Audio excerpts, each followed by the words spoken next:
My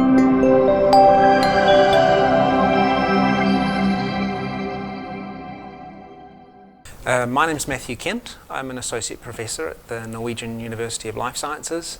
I work in a group that's studying genome science, especially in salmonid fishes. I was Work Package 1 Coordinator in the AQUA FAANG project. Work Package 1 had the responsibility of generating functional data for the 6 species included in the project.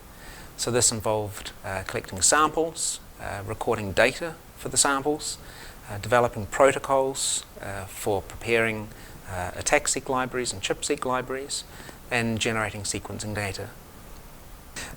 So the data generated in Work Package 1 was immediately handed over to Work Package 2. Work Package 2 has had the responsibility of collating the data and structuring it into a more digestible form.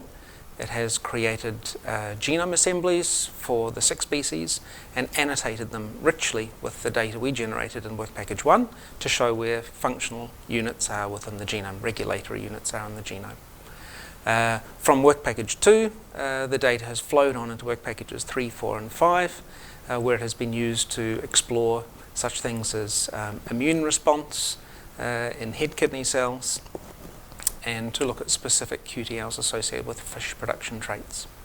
So the data that's been generated is, in many senses, immortal. It will always be there, it will always be useful. We've collected a lot of very rich metadata describing the samples and the experiments we've done, so it will have a long-term utility to researchers. Everything is publicly available. In the short term, I believe industry will be able to explore the data and look at improving their general understanding of functional genomics, and scientists as well, of course, of improving their understanding of functional genomics in these 6 species. I believe too that the possibility exists to develop functionally enriched SNP panels. So these are developing genomic tools that industry can utilize to improve production traits. Long term, of course, this is the foundation for more extensive exploration into fish genomics and fish biology. What comes after AQUA FAANG is a little bit unclear. It would be great to continue exploring the data that we've generated. There's 1,000 samples and more than 4,000 libraries of sequencing data, so there's a wealth of information in many ways that it can be analysed and interpreted. I think there's great potential to be looking at things like single cell analysis. All of the work we've done has been bulk tissue analysis. There's exciting opportunities with pangenomics and structural variants, and to see the overlay that sort of information on top of regulatory units.